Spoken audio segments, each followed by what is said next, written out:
Earlier this week, our country observed Memorial Day, and I am honored so often in years past and in this year as well to go to Riverview Park up in Sebastian to join with their veterans groups, whether it's Veterans Day or Memorial Day or September 11th or an observance in memory in honor of the four chaplains of the USAT Dorchester. This week, on Memorial Day, I was honored to offer the invocation before that gathering of our community. And I shared the words that I shared on Monday, I shared them with you today so that we can hear them, take them to heart, and bring them into our world. I shared one of the stories that I often share about messages in a bottle. It's one of the activities I really like to teach. The idea is very simple, that somebody will write a message, they'll put it in a bottle, they'll throw it into a body of water or plant it in some physical space. Days, weeks, years pass by, somebody finds it, sees that message, and that message is meaningful. In this case, the story that I tell is from 1999. A man was fishing, and in his nets was a very old bottle. And he takes it out, and it is from a private. It's dated September 9th, 1914. It was a message from a soldier as he was on a boat heading off to World War I. And he was hoping that whoever found the bottle would be able to forward the message on to his wife and then his little young child in these messages because he wasn't sure what was going to happen to him when he went off to war. The man opens the bottle. He finds it in 1999. Obviously, decades have passed.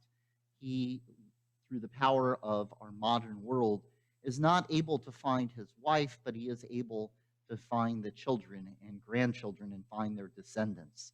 And he reaches out to them and is able to share this letter, this memory, this love and light from a man who was going off to war and able to share it with their family all of these decades, all of these generations later.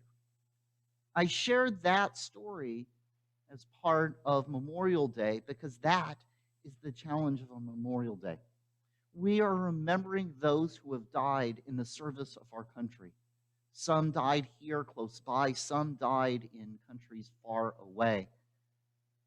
And what do? As we gather on Memorial Day, we reach across time and space, becoming partners in memory. We don't just say someone's name. We don't just say we honor your service. In Judaism, we say let their memory be for a blessing. We honor and we remember. We think about the way that they served. We think about the way that they lived. We think about the values that service, their actions exemplified, so we find ways to bring it into our world. It's truly a partnership where someone has lived and they have died. What do we do in our day and age, in our world, in the way we move through this world to bring that memory to life, to make sure their memory is a blessing? On Memorial Day, as I shared that story of that fisherman finding that message in a bottle and carrying those words, those memories, that connection to the children and grandchildren of that soldier who died so long ago, I offered these words of Rabbi Roland Gittleson. He was a chaplain in the Army. He was part of the dedication of the cemetery at Iwo Jima. And he offered these words that are powerful to us because they remind us to stop, to remember, and not just to remember, but to take that memory and turn it into action. At the rising of the sun and its going down, we remember. At the blowing of the wind and in the chill of winter, we remember. At the opening of the buds and in the rebirth of spring, we remember. At the blueness of the sky and in the warmth of summer, we remember. At the rustling of the leaves and in the beauty of autumn, we remember. At the beginning of the year and when it ends, we remember. As long as we live, they too shall live, for they are part of us as we remember them. When we are weary and in need of strength, we remember. When we are lost and sick at heart, we remember. When we have a joy we crave to share, we remember. When we have decisions that are difficult to make, we remember. When we have achievements that are based upon theirs, we remember. So long as we live, they too shall live, for they are part of us as we remember. In Deuteronomy, we read, God sets before us blessing and curse, life and death. God says, choose life so that you and your descendants might live.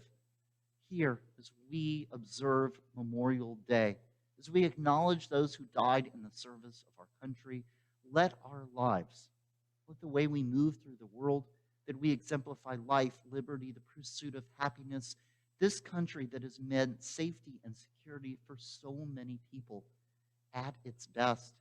Let us find ways to exemplify that, to choose blessing and life. Adonai oz le'amo yitain, Adonai yivarech et amo v'shalom. I say that so often because we say that it's in partnership with the divine that we gain strength and patience and courage to make this world of a shalom. Let us continue those partnerships. For in this, on Memorial Day, that partnership of memory is an important part of us creating shalom in our world. Amen.